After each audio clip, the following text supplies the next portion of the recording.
Happy Thursday, last day of the week. Don't forget you have reading and new math, and don't forget the reading journals. Please do those as you read. Please keep caught up on your reading. If you need something else to read, I didn't read yesterday because I hadn't seen people actually watching the other one, so I figured I got a day of leeway. I took a break reading before we start book 5, the last book of the first series. The last book of the first series because there's a second series, The Heroes of Olympus, and then after that you have 2 series that go along, and also some either alongside this series or just after, probably alongside this series and the next series is the Kane Chronicles, Rick Riordan's Egyptian series.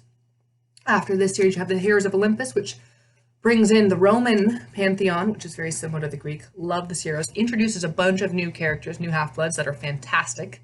I love the Heroes series. I love the crew of the Argo, too. And after that, you have the Trials of Apollo, alongside the Norse mythology trilogy, which is the Magnus Chase and the Gods of Asgard, which are hilarious, chock full of pop culture references, and a singing sword who is named Jack. It's great. He's fantastic. Love that series. Love the Heroes of Olympus.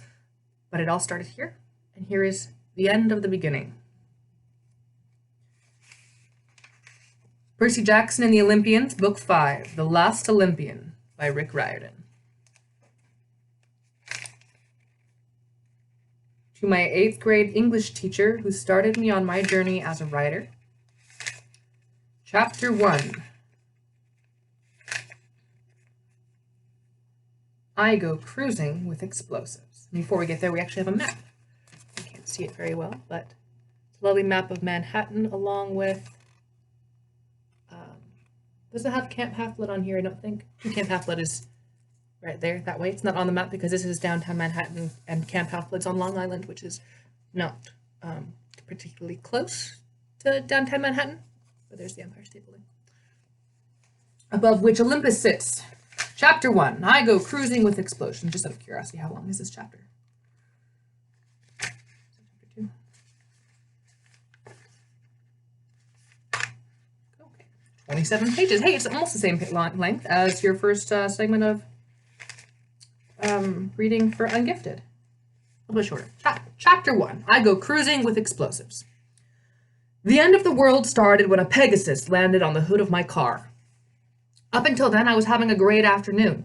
Technically, I wasn't supposed to be driving because I wouldn't turn 16 for another week, but my mom and my stepdad, Paul, took my friend Rachel and me out to this private stretch of beach on the South Shore, and Paul let us borrow his Prius for a short spin. Now, I know what you're thinking. Wow, that was really irresponsible of him, blah, blah, blah. But Paul knows me pretty well. He's seen me slice up demons, leap out of exploding school buildings, so he probably figured taking a car 100 yards wasn't the most dangerous thing I'd ever done. Anyway, Rachel and I were driving along. It was a hot August day. Rachel's red hair was pulled back in a ponytail, and she wore a white blouse over her swimsuit. I'd never seen her in anything but ratty t-shirts and paint-splattered jeans before, but she looked like a million golden drachmas. "Oh, pull up right there," she told me. We parked on a ridge overlooking the Atlantic. The sea is always one of my favorite places, but today it was especially nice, glittery green and smooth as glass, as though my dad was keeping it calm just for us. My dad, by the way, is Poseidon. He can do stuff like that. "So," Rachel smiled at me, "about that invitation." "Oh, right." I tried to sound excited. I mean, she'd asked me to her family's vacation house on St. Thomas for 3 days. I didn't get offers like that. I didn't get a lot of offers like that. My family's idea of a fancy vacation was a weekend in a rundown cabin on Long Island, with some movie rentals and a couple of frozen pizzas. And here Rachel's folks were willing to let me tag along to the Caribbean. Besides, I seriously needed a vacation.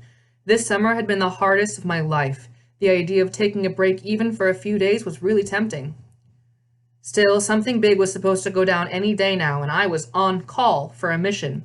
Even worse, next week was my birthday. There was a prophecy that said when I turned 16, bad things would happen. "Percy," she said, "I know the timing is bad, but it's always bad for you, right?" She had a point. "I really want to go," I promised. "It's just, The war. I nodded. I didn't like talking about it, but Rachel knew. Unlike most mortals, she could see through the mist, the magic veil that distorts human vision. She'd seen monsters. She'd met some of the She'd met some of the other demigods who were fighting the Titans and their allies. She'd even been there last summer when the chopped up Lord Kronos rose out of his coffin in a terrible new form, and she'd earned my permanent respect by nailing him in the eye with a blue plastic hairbrush. She put her hand on my arm. Just think about it, okay? We don't leave for a couple of days. My dad... Her voice faltered. Is he giving you a hard time? I asked. Rachel shook her head in disgust. He's trying to be nice to me, which is almost worse. He wants me to go to Clarion Ladies Academy in the fall. The school where your mom went? It's this stupid finishing school for society girls all the way in New Hampshire. Can you see me in a finishing school? I admitted the idea sounded pretty dumb. Rachel was into urban art projects and feeding the homeless and going to protest rallies to save the endangered yellow-bellied sapsucker and stuff like that.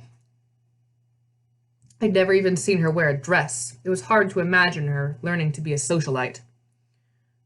She sighed. He thinks if he does a bunch of nice stuff for me, I'll feel guilty and give in. Which is why he agreed to let me come with you guys on vacation? Yes, but Percy, you'd be doing me a huge favor. It would be so much better if you were with us. Besides, there's something I want to talk... She stopped abruptly. Something you want to talk about? I asked. You mean so serious we'd have to go to St. Thomas to talk about it? She pursed her lips. Look, just forget it for now. Let's pretend we're a couple of normal people. We're out for a drive, we're watching the ocean, and it's nice to be together. I could tell something was bothering her, but she put on a brave smile. The sunlight made her hair look like fire. We'd spend a lot of time together this summer. I hadn't exactly planned it that way, but the more serious things got at camp, the more I found myself needing to call up Rachel and get away, just for some breathing room. I needed to remind myself that the mortal world was still out there, away from all the monsters using me as their personal punching bag. If you remember correctly, Percy's birthday is at the end of August, so summer's almost over right now. And they still haven't had this big prophecy battle because, if you remember from the end of last book, his birthday isn't until a couple of days after camp usually ends. I think it's like August 28th or something like that. I don't remember exactly. But, so, he's been at camp all summer, just going crazy. And he just needs a breather sometimes, just like we need to go outside and take a break. Okay, I said, just a normal afternoon and two normal people. She nodded. And so, hypothetically, if these two people liked each other, what would it take to get the stupid guy to kiss the girl, huh? Oh, I felt like one of Apollo's sacred cows, slow, dumb, and bright red. I can't pretend I hadn't thought about Rachel. She was so much easier to be around than, well, some of the other girls I knew. I didn't have to work hard or watch what I said or rack my brain trying to figure out what she was thinking. Rachel didn't hide much. She let you know how she felt. I'm not sure what I would have done next. I was so distracted I'm not sure what I would have done next, but I was so distracted I didn't notice the huge black form swooping down from the sky until 4 hooves landed on the hood of the Prius with a whoomp whoomp crunch. Hey, boss, a voice said in my head. Nice car! Blackjack the Pegasus was an old friend of mine, so I tried not to get too annoyed by the craters he just put in the hood. But I didn't think my stepdad would be real stoked.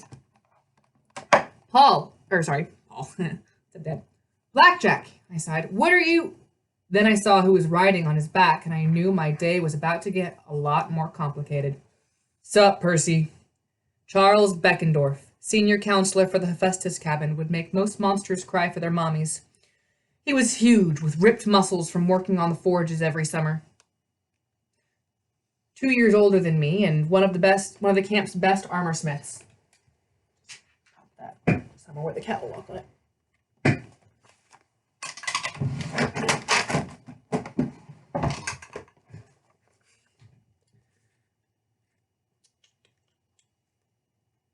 He made some seriously ingenious mechanical stuff.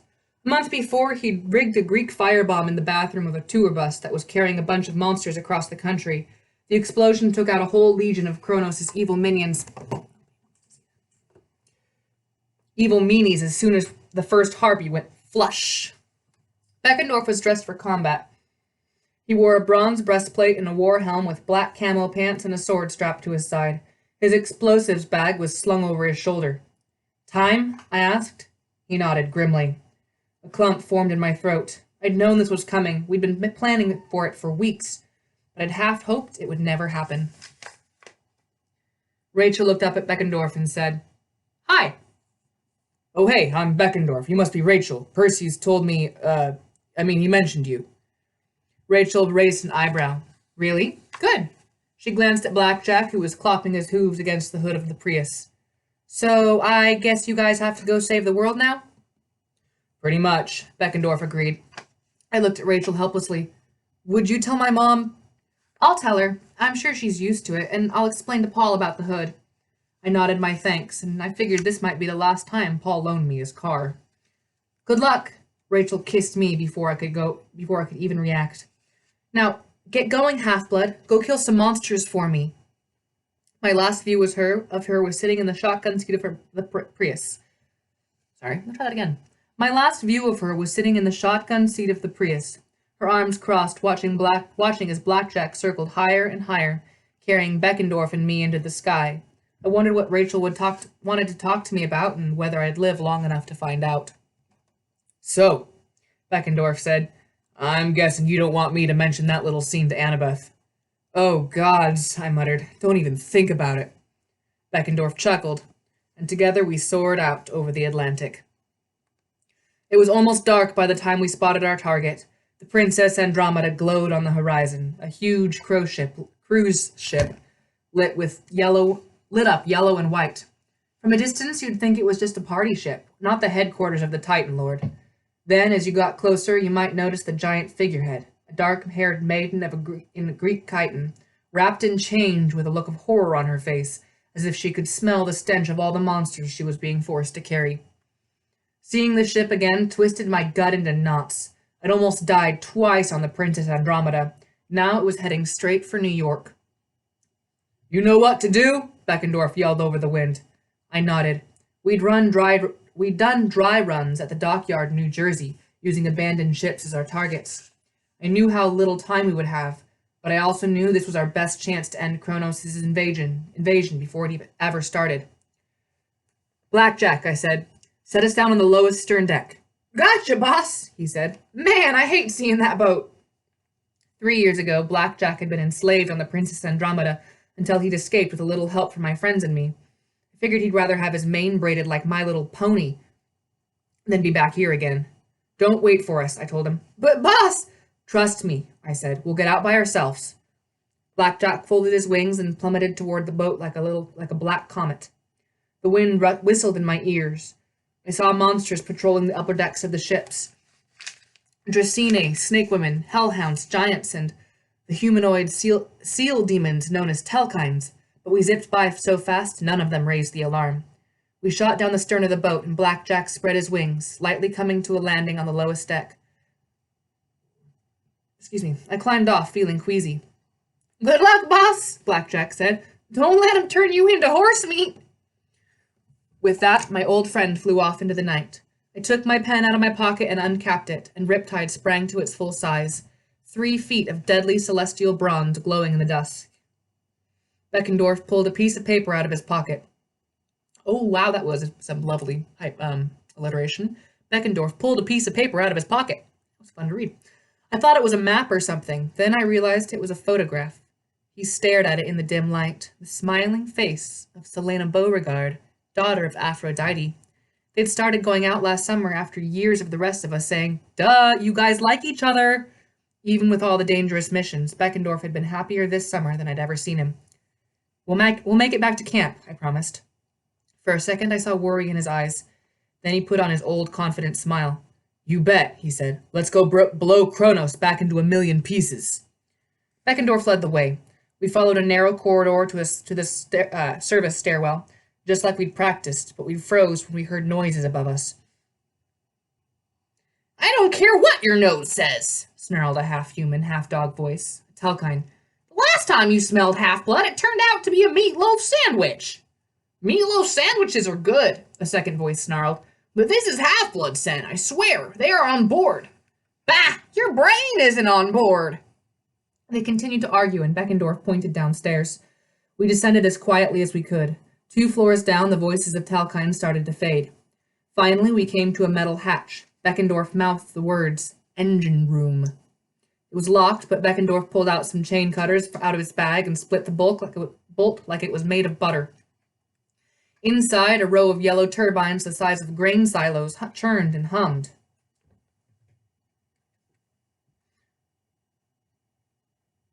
Pressure gauges and computer terminals lined the opposite wall. The Talkine was hunched over a console, but he was too involved with his work. He didn't notice us. He was about 5 feet tall, with slick black seal fur and stubby little feet. He had the head of a Doberman, but his clawed hands were almost human. He growled and muttered as he tapped on his keyboard. Maybe he was messaging his face on uglyface.com. Messaging his friends on uglyface.com, sorry. I stepped forward and he tensed, probably smelling something was wrong. He leaped sideways toward a big red alarm button, but I blocked his path. He hissed and lunged at me, but one slice of riptide and he exploded into dust. "One down," Beckendorf said. About 5,000 to go." He tossed me a jar of thick green liquid, Greek fire, one of the most dangerous magical substances in the world. Then he threw me another essential tool of demigod heroes, duct tape. "Slap that one on the console," he said. "I'll get the turbines." We went to work. The room was hot and humid, and in no time we were drenched in sweat. The boat kept chugging along. Being a son of Poseidon and all, I had perfect bearings at sea. Don't ask me how, but I could tell we were at 40 degrees 19 minutes north, 71 degrees 90 minutes southwest, making 18 knots, which meant the ship would arrive in New York Harbor by dawn. This would be our only chance to stop it. I had just attached the second jar of Greek fire to the control panels when I heard the pounding of feet on metal steps. So many creatures coming down the stairwell I could hear them over the engines. Not a good sign. I locked eyes with Beckendorf. "How much longer?" "Too long." He tapped his watch, which was our remote control detonator. "I still have to wire the receiver and prime the charges. 10 more minutes at least." Judging from the sounds of the footsteps, we had about 10 seconds. "I'll distract them," I said. "Meet you at the rendezvous point. Percy, wish me luck." He looked like he wanted to argue. The whole idea had been to get in and out without being spotted, but we were going to have to improvise. "Good luck," he said. I charged out the door. A half-dozen Talkines were tromping down the stairs. I cut through them with riptide faster than they could yelp. I kept climbing past another Talkine who was so startled he dropped his little demon's lunchbox. I left him alive, partly because his lunchbox was cool, partly so he could raise the alarm and hopefully get his friends to follow me rather than head toward the engine room.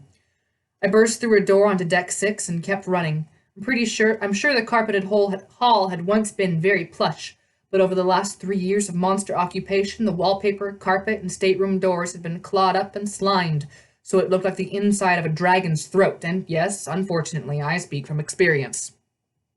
Back on my first visit to the Princess Andromeda, my old enemy Luke had kept some dazed tourists on board for show, shrouded in mist so they didn't realize they were on a monster-infested ship.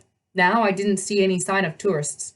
I hated to think what had happened to them, but I kind of doubted they'd been allowed to go home with their bingo winnings. I reached the promenade, a big shopping mall that took up the whole middle of the ship, and I stopped cold. In the middle of the courtyard stood a fountain, and in the fountain squatted a giant crab. I'm not talking giant like $7.99 all-you-can-eat Alaskan king crab. I'm talking giant like bigger than the fountain. The monster rose 10 feet out of the water. Its shell was mottled blue and green, its pincers longer than my body. If you've ever seen a crab's mouth, all foamy and gross with whiskers and snapping bits, you can imagine this one didn't look any better blown up to billboard size. Its beady black eyes glared at me, and I could see intelligence in them, and hate. The fact that I was son of the sea god was not going to win me any points with Mr. Krabby. It hissed, sea foam dripping from its mouth. The smell coming off it was like a garbage can full of fish sticks that had been sitting in the sun all week. Alarms blared. Soon I was going to have lots of company. I had to keep them moving. "Hey, Krabby." I inched around the edge of the courtyard. "I'm gonna just scoot around you," so the crab moved with amazing speed. It scuttled out of the fountain and came straight at me, pincers snapping. I dove into a gift shop and plowed through a rack of t-shirts. A crab pincer smashed the glass walls to pieces and raked across the room. I dashed back outside, breathing heavily, but Mr. Krabby turned and followed. "There!" a voice said from the balcony above me. "Intruder!" If I'd wanted to create a distraction, I'd succeeded, but this is not where I wanted to fight. If I got pinned down in the center of the ship, I was crab chow. The demonic crustacean lunged at me. I sliced with Riptide, taking off the tip of its claw. It hissed and foamed, but didn't seem very hurt. I tried to remember anything from the old stories that might help with this thing. Annabeth had told me about a monster crab, something about Hercules crushing it under his foot. That wasn't going to work well here. This crab was slightly bigger than my Reeboks. Then a weird thought occurred to me. Last Christmas, my mom and I had brought Paul Blowfist to our old cabin at Montauk, where we'd been going forever. Paul had taken me crabbing, and when he'd brought up the net full of the things, he'd shown me how crabs have a chink in their armor, right in the middle of their ugly bellies. The only problem was getting to the ugly belly. I glanced at the fountain, then at the marble floor, already slick from scuttling crab tracks. I held out my hand, concentrating on the water, and the fountain exploded.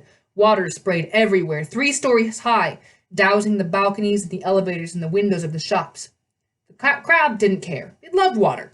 It came at me sideways, snapping and hissing. I ran straight at it, yelling, "Ha!" Just before we collided, I hit the ground baseball style and slid on the wet marble floor straight under the creature. It was like sliding under a 7-ton armored vehicle. All the crab had to do was sit and squash me. But before it realized what was going on, I jabbed Riptide into the chink in its armor, let go of the hilt, and pushed myself out the backside. The monster shuddered and hissed. Its eyes dissolved. Its shell turned bright red and its insides evaporated.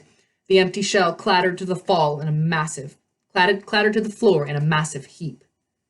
That kind of reminds me of when Shelob dies in the Lord of the Rings: Return of the King. He goes all wobbly and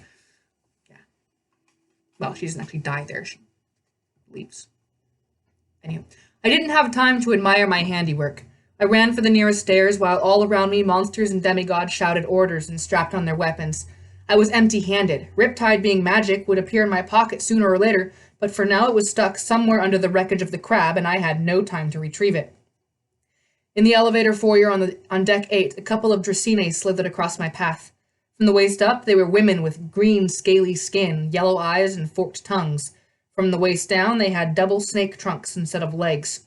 They held spears and weighted nets, and I knew from experience that they could use them. "What is this?" one said. "A prize for Kronos." I wasn't in the mood to play Break the Snake, but in front of me was a stand of... I wasn't in the mood to play Break the Snake, but in front of me was a stand with a model of the ship, like a "You Are Here" display. I ripped the model off the pedestal and hurled it at the first Dracina. The boat smacked her in the face and she went down with a ship. I jumped over her, grabbed her friend's spear, and swung her around. She slammed into the elevator and I kept running towards the front of the ship. "Get him!" she screamed. Hellhounds bayed. An arrow from somewhere whizzed past my face and impaled itself in the mahogany-paneled wall of the stairwell. I didn't care, as long as I got the monsters away from the engine room and gave Beckendorf more time. As I was running up the stairwell, a kid charged down. He looked like he'd just woken up from a nap. His armor was half on. He drew his sword and yelled, "Kronos!" But he sounded more scared than angry. He couldn't have been more than 12, about the same age I was when I'd first arrived at Camp Half-Blood. The thought depressed me. This kid was getting brainwashed, trained to hate the gods and lashed out because he'd been born half Olympian. Kronos was using him, and yet the kid thought I was his enemy. No way was I going to hurt him. I didn't need a weapon for this. I stepped inside his strike and grabbed his wrist, slamming it against the wall. His sword clattered out of his hand. Then I did something I hadn't planned on. It was probably stupid. It definitely jeopardized our mission, but I couldn't help it. "If you want to live," I told him, "get off this ship now. Tell the other demigods." Then I shoved him down the stairs and sent him tumbling to the next floor. I kept climbing. Bad memories. A hallway ran past the cafeteria. Annabeth, my half-brother Tyson, and I had sneaked through here 3 years ago on my first visit. I burst outside onto the main deck. Off the port bow, the sky was darkening from purple to black. A swimming pool glowed between 2 glass towers with more balconies and restaurant decks. The whole upper ship seemed eerily deserted. All I had to do was cross to the other side. Then I could take the staircase down to the helipad, our emergency rendezvous point. With any luck, Beckendorf would meet me there. We'd jump into the sea. My water powers would protect us both, and we'd detonate the charges from a quarter mile away. I was halfway across the deck when the sound of a voice made me freeze. "You're late, Percy!" Luke stood on the balcony above me, a smile on his scarred face. He wore jeans, a white t-shirt, and flip-flops like he was just a normal college-age guy, but his eyes told the truth. They were solid gold. "We've been expecting you for days." At first, he sounded normal, like Luke, but then his face twitched. A shudder passed through his body, as though he'd just drunk something really nasty. His voice became heavier, ancient, and powerful, the voice of the Titan Lord Kronos. The words scraped down my spine like a knife blade. "Come, bow before me." "Yeah, that'll happen," I muttered. Lystragonian giants filled in on either side of the swimming pool, as if they'd been waiting for a cue. Each was 8 feet tall with tattooed arms, leather armor, and spiked clubs. Demigod archers appeared on the roof above Luke. 2 hellhounds leaped down from the opposite balcony and snarled at me. Within seconds, I was surrounded. A trap. There's no way they could have gotten into position so fast unless they'd known I was coming. I looked at Luke and anger boiled inside of me. I didn't know if Luke's consciousness was even still alive inside that body. Maybe the way his voice had changed. Or maybe it was just Kronos adapting to his new form. I told myself it didn't matter. Luke had been twisted and evil long before Kronos had possessed him. A voice in my head said, "I have to fight him eventually. Why not now?"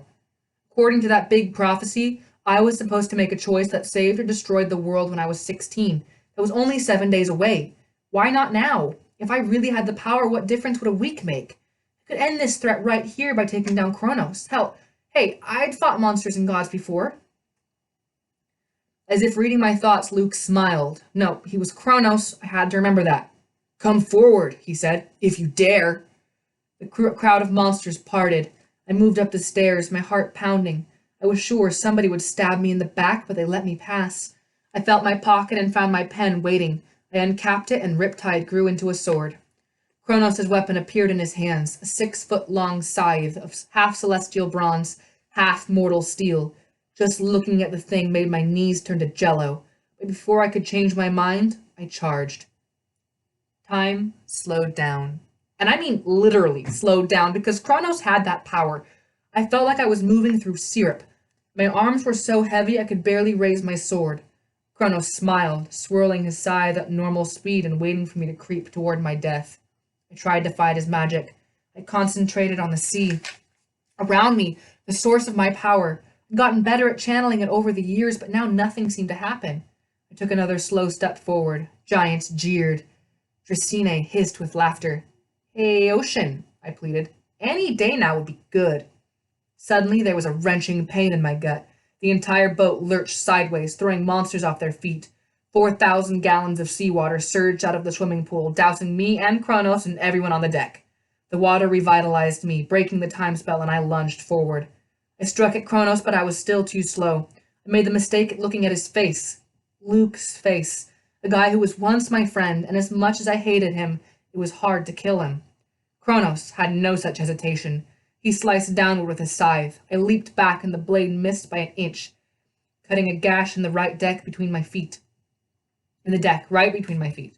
I kicked Kronos in the chest. He stumbled backwards, but he was heavier than Luke should have been. It was like kicking a refrigerator. Kronos swung his scythe again. I intercepted with Riptide, but his strike was so powerful my body could only deflect it. The edge of the scythe shaved off my shirt sleeve and grazed my arm. It shouldn't have been a serious cut, but the entire side of my body exploded with pain. I remembered what a sea demon had once said about Kronos' scythe. "Careful, fool. One touch, and the blade will sever your soul from your body." Now I understood what he meant. It wasn't just losing blood. I could feel my strength, my will, my identity draining away. I stumbled backwards, switching my sword to my left hand, and lunged desperately. My blade should have run him through, but it deflected off his stomach, like I was hitting solid marble. There was no way he should have survived that. Kronos laughed. "A poor performance, Percy Jackson. Luke tells me you were never his match at swordplay." My vision started to blur. I knew I didn't have much time.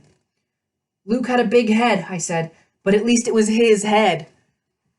Shame to kill you now, Kronos mused, before the final plan unfolds. I would love to see the terror in your eyes when you realize how I will destroy Olympus. You will never get this boat to Manhattan. My arm was throbbing. Black spots danced in my vision. And why would that be? Kronos' golden eyes glittered. His face, Luke's face, seemed like a mask, unnatural and lit from behind by some evil power. Perhaps you were counting on your friend with the explosives? He looked down at the pool and called, Nakamura! A teenage guy in full Greek armor pushed through the crowd. His left eye was covered in a black patch. I knew him, of course. Ethan Nakamura, son of Nemesis. He'd saved his life in the labyrinth last year, and in return, the little punk had helped Kronos come back to life. Success, my lord! We found him just as we were told! He clapped his hands, and two giants lumbered forward, dragging Charles Beckendorf between them. My heart almost stopped. Beckendorf had a swollen eye and cuts all over his face and arms. His armor was gone, and his shirt was nearly torn off. No! Beckendorf met my eyes. He glanced at his hand like he was trying to tell me something. His watch. They hadn't taken it, and that was the detonator. Was it possible the explosives were armed? Surely the monsters would have dismantled them right away. We found him amidships, one of the giants said, trying to sneak into the engine room. Can we eat him now? Soon, Kronos scowled at Ethan. Are you sure he didn't set the explosives? He was going toward the engine room, my lord. How do you know that? Ethan shifted uncomfortably. He was heading in that direction, and he told us his bag is still full of explosives. Suddenly, slowly, I began to understand. Beckendorf had fooled them. When he'd realized he was going to be captured, he'd turned to make it look like he was going the other way. He'd convinced them he hadn't made it to the engine room yet. The Greek fire might still be primed, but it didn't do us any good unless we could get off the ship and detonate it. Kronos hesitated. By the story, I prayed. The pain in my arm was so bad now I could barely stand. Open his bag,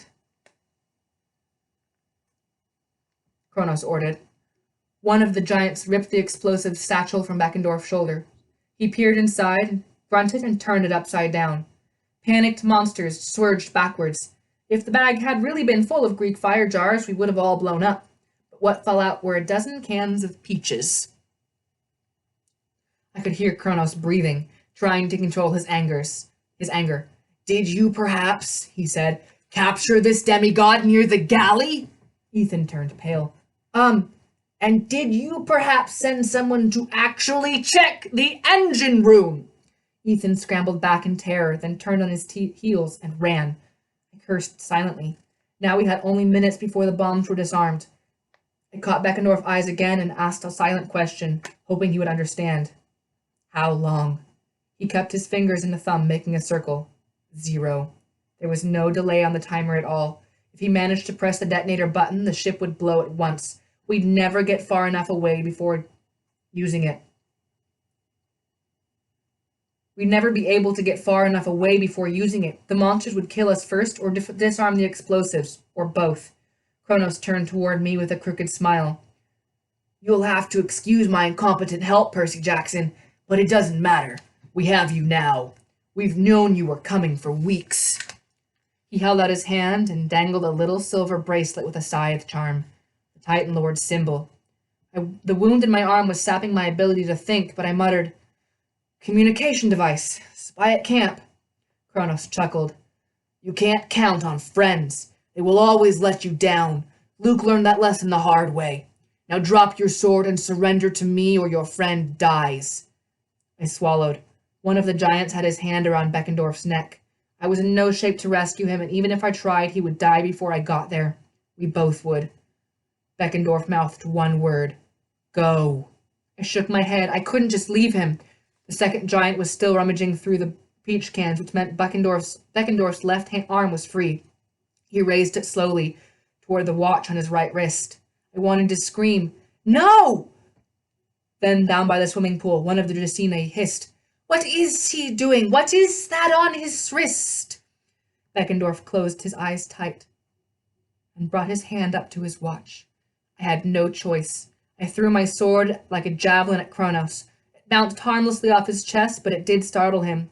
I pushed through the crowd of monsters and jumped off the side of the ship, toward the water 100 feet below. I heard rumbling deep in the ship. Monsters yelled at me from above. A spear sailed past my ear. An arrow pierced my right thigh, but I barely had time to register the pain. I plunged into the sea and willed the currents to take me far, far away, 100 yards, 200 yards. Even from that distance, the explosion shook the world. Heat seared the back of my head. The Princess Andromeda blew up from both sides, a massive fireball of green flame, roiling into the dark sky, consuming everything. Beckendorf, I thought. Then I blacked out and sank like an anchor toward the bottom of the sea. And that's the first chapter of book 5. We didn't see a lot of Beckendorf, but he's pretty cool. Had someone to go back to. Sad. Chapter 2 is I Meet Some Fishy Relatives. And I will read that either tomorrow or Monday. Don't count on tomorrow. I haven't been really good at Fridays, but we'll see. There are, in this book, some chapters. 23 chapters. There are 7 weeks left of school, 4 days per 7, that's 28. We can go finish this.